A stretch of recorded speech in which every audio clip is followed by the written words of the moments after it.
সুতরাং চলো সবাই মুসলমান হয়ে চলে যায়।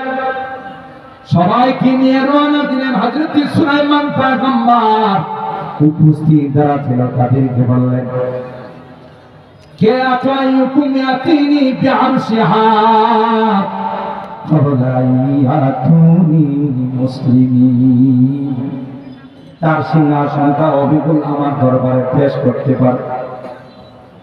একজন ইফরিত জিনের একজন লিডার, একজন আলেম দাঁড়ায় বলল, আনা আতিকা বিহি ক্বাবলা আন তাকুমা মিন মাকাম।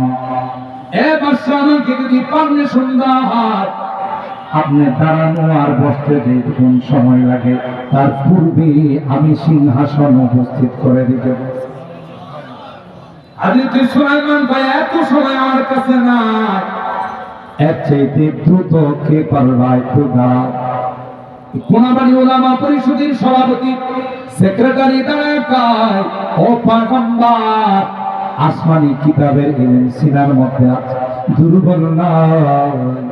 আপনি যদি অর্ডার করেন, গোটা সিংহাসন অবিকল যেভাবে আছে সেইভাবে আপনার আদালতে আপনার দরবারে পেশ করে দিব। সময় নিব মাত্র চোখে পলক মারতে, চোখের পলক মারতে যে পরিমাণ সময় লাগে তার আগে আমি পৌঁছাই। কি বুঝলেন? ওলামায়ে কেরাম কি দুর্বল? কথা কয় না। ওয়াল্লাযী ইনদাহু ইলমুম মিনাল কিতাব আনা আতিকা বিহি ক্বাবলা আন ইয়ারতাদ্দা ইলাইকা তারফুক। এর আগে পৌঁছে দিতে পারবো, কারণ সিনার মধ্যে ইলমে ওয়াহী ধারণ করেছি, ইলমে ওয়াহীকে হিফাজত করেছি। আল্লাহ প্রদত্ত শক্তি আমার রূহের মধ্যে আছে। সুবহানাল্লাহ। কিন্তু ওলামায়ে কেরাম নাইবে রাসূল আল্লাহর হাবিব যেমন ইদফা বিল্লাতি হি আহসান সালমান কাতাআকা ওয়াফু আম্মান যালামাকা ওয়া আহসিন ইলা মান আসা ইলাইক। এই চরিত্রের মহান চরিত্রের মালিক, তাই তাদেরকে দুর্বল মনে করার কোনো অবকাশ নাই। মুহতারাম হাজিরিন, আমার আলোচনার সারাংশ এইটুকুই।